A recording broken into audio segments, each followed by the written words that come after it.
Chapter 22 Pleasant Meadows. Like sunshine after storm were the peaceful weeks which followed. The invalids improved rapidly, and Mr. March began to talk of returning early in the new year. Beth was soon able to lie on the study sofa all day, amusing herself with the well-beloved cats at first, and in time with doll's sewing, which had fallen sadly behindhand. Her once active limbs were so stiff and feeble that Joe took her a daily airing about the house in her strong arms. Meg cheerfully blackened and burnt her white hands cooking delicate messes for the dear, while Amy, a loyal slave of the ring, celebrated her return by giving away as many of her treasures as she could prevail on her sisters to accept. As Christmas approached, the usual mysteries began to haunt the house, and Joe frequently convulsed the family by proposing utterly impossible or magnificently absurd ceremonies in honor of this unusually merry Christmas. Laurie was equally impracticable, and would have had bonfires, skyrockets, and triumphal arches if he had had his own way. After many skirmishes and snubbings, the ambitious pair were considered effectually quenched, and went about with forlorn faces which were rather belied by explosions of laughter when the two got together. Several days of unusually mild weather fitly ushered in a splendid Christmas day. Hannah felt in her bones that it was going to be an uncommonly plummy day, and she proved herself a true prophetess, for everybody and everything seemed bound to produce a grand success. To begin with, Mr. March wrote that he should soon be with them. Then Beth felt uncommonly well that morning, and being dressed in her mother's gift, a soft crimson merino wrapper, was borne in triumph to the window to behold the offering of Joe and Laurie. The unquenchables had done their best to be worthy of the name, for, like elves, they had worked by night and conjured up a comical surprise. Out in the garden stood a stately snow maiden, crowned with holly, bearing a basket of fruit and flowers in one hand, a great roll of new music in the other, a perfect rainbow of an afghan round her chilly shoulders, and a Christmas carol issuing from her lips on a pink paper streamer. And the Christmas carol goes as follows. The Jungfrau to Beth. God bless you, dear Queen Bess. May nothing you dismay, but health and peace and happiness be yours this Christmas day. Here's fruit to feed our busy bee, and flowers for her nose. Here's music for her peony, an afghan for her toes. A portrait of Joanna C. by Raphael No. 2, who laboured with great industry to make it fair and true. Accept a ribbon red, I beg, for Madame Purr's tail, and ice cream made by lovely Peg, a Mont Blanc in a pail. There, dearest love, my Maker's laid within my breast of snow. Accept it and the Alpine maid, from Laurie and from Joe. How Beth laughed when she saw it, how Laurie ran up and down to bring in the gifts, and what ridiculous speeches Joe made as she presented them. I'm so full of happiness that if father was only here, I couldn't hold one drop more, said Beth, quite sighing with contentment as Joe carried her off to the study to rest after the excitement, and to refresh herself with some of the delicious grapes and the Jungfrau had sent her. So am I, added Joe, slapping the pocket wherein reposed the long-desired Undine and Sintram. I'm sure I am, echoed Amy, poring over the engraved copy of the Madonna Child which her mother had given her in a pretty frame. Of course I am, cried Meg, smoothing the silvery folds of her first silk dress, for Mr. Lawrence had insisted on giving it. "How can I be otherwise?" said Mrs. March gratefully, as her eyes went from her husband's letter to Beth's smiling face, and her hand caressed the brooch made of grey and golden chestnut and dark brown hair which the girls had just fastened on her breast. Now and then, in this workaday world, things do happen in the delightful storybook fashion, and what a comfort that is. Half an hour after everyone had said they were so happy they could only hold one drop more, the drop came. Laurie opened the parlour door and popped his head in very quietly. He might just as well have turned a somersault and uttered an Indian war whoop, for his face was so full of suppressed excitement, and his voice so treacherously joyful, that everyone jumped, though he only said, in a queer breathless voice, "Here's another Christmas present for the March family." Before the words were well out of his mouth, he was whisked away somehow, and in his place appeared a tall man, muffled up to the eyes, leaning on the arm of another tall man, who tried to say something and couldn't.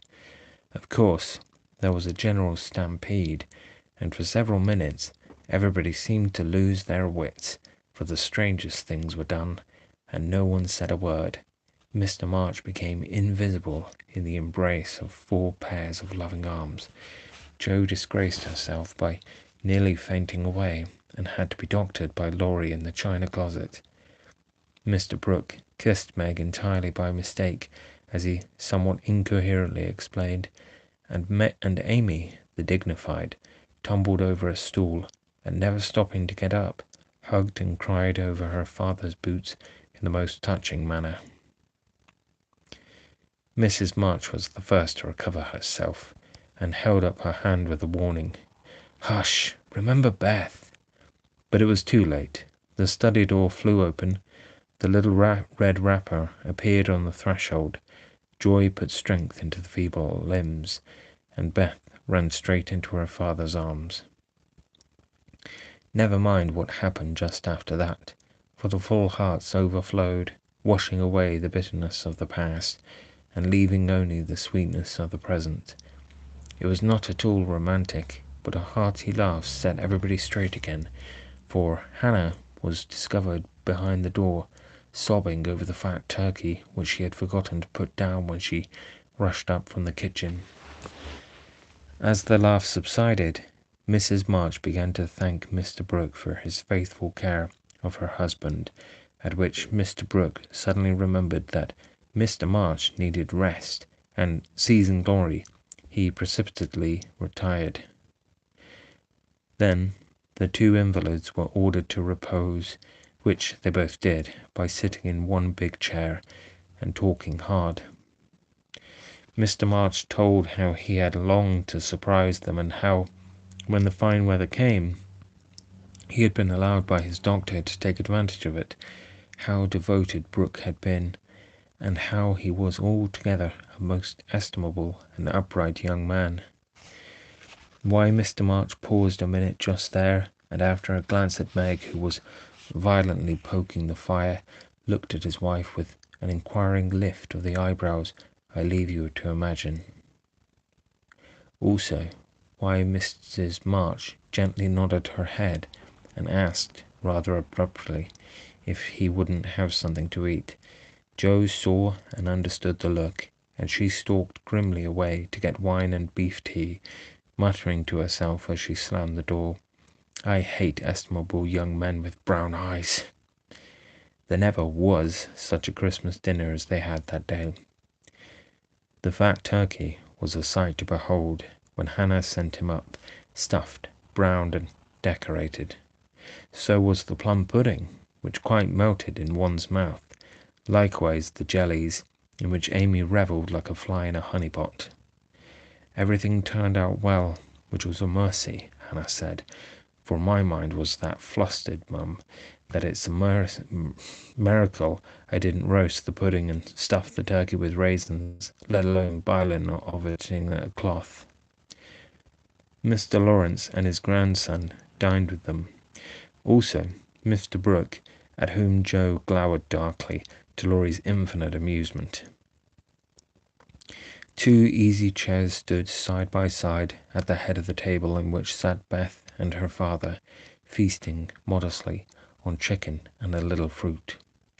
They drank healths, told stories, sung songs, reminisced, as the old folks say, and had a thoroughly good time. A sleigh ride had been planned, but the girls would not leave their father, so the guests departed early, and, as twilight gathered, the happy family sat together round the fire. Just a year ago we were groaning over the dismal Christmas we expected to have. Do you remember? Asked Joe, breaking a short pause which had followed a long conversation about many things. Rather a pleasant year on the whole, said Meg, smiling at the fire and congratulating herself on having treated Mr. Brooke with dignity. I think it's been a pretty hard one, observed Amy, watching the light shine on her ring with thoughtful eyes.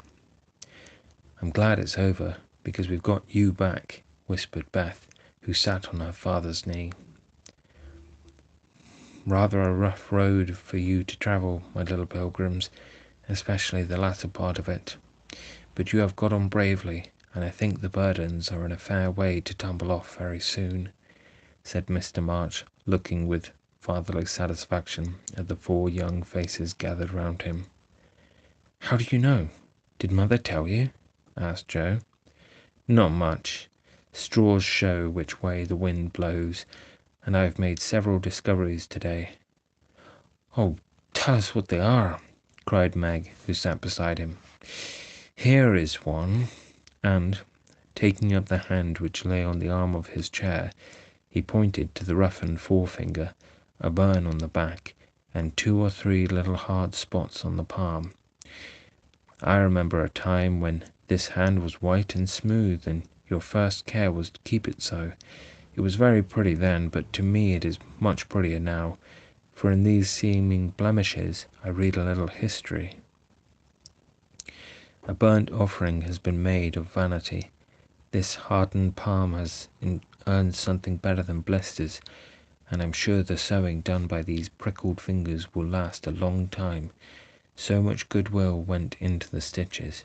Meg, my dear, I value the womanly skill which keeps home happy more than white hands or fashionable accomplishments. I'm proud to shake this good, industrious little hand, and I hope I shall not soon be asked to give it away. If Meg had wanted a reward for hours of patient labour, she received it in the hearty pressure of her father's hand and the approving smile he gave her. What about Joe? Please say something nice, for she has tried so hard and been so very, very good to me, said Beth in her father's ear. He laughed and looked across at the tall girl who sat opposite with an unusually mild expression in her brown face. In spite of the curly crop, I don't see the son Joe whom I left a year ago, said Mr. March. I see a young lady who pins her collar straight, laces her boots neatly, and neither whistles, talks slang, nor lies on the rug as she used to. Her father is rather thin and pale just now, with watching and anxiety, but I like to look at it, for it has grown gentler, and her voice is lower. She doesn't bounce, but moves quietly, and takes care of a certain little person in a motherly way, which delights me. I rather miss my wild girl, but if I get a strong, helpful, tender-hearted woman in her place, I shall feel quite satisfied. I don't know whether the shearing sobered our black sheep, but I do know that in all Washington I couldn't find anything beautiful enough to be bought with the $25 which my good girl sent me.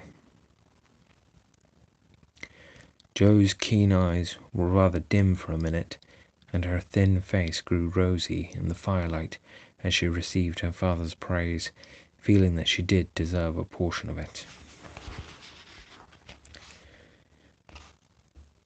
Now, Beth, said Amy, longing for her turn, but ready to wait. There's so little of her, I'm afraid to say much, for fear she will slip away altogether.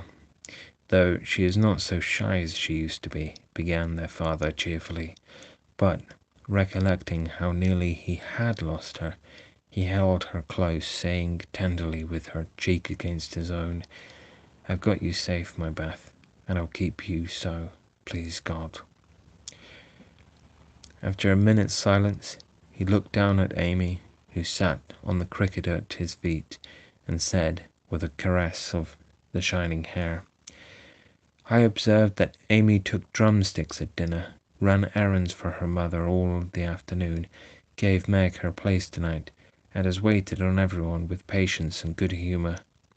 I also observed that she does not fret much, nor prink at the glass, and has not even mentioned a very pretty ring which she wears, so I conclude that she has learned to think of other people more, and of herself less, and has decided to try and mould her character as carefully as she moulds her little clay figures. I am glad of this, for though I should be very proud of a graceful statue made by her, I should be infinitely prouder of a lovable daughter with a talent for making life beautiful to herself and others." "What are you thinking of, Beth?" asked Joe, when Amy had thanked her father and told about her ring.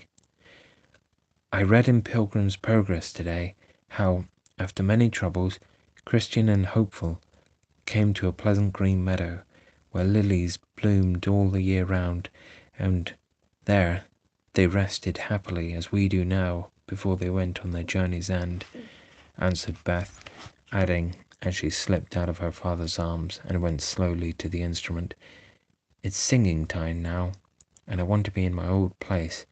I'll try to sing the song of the shepherd boy which the pilgrims heard. I made the music for father because he likes the verses."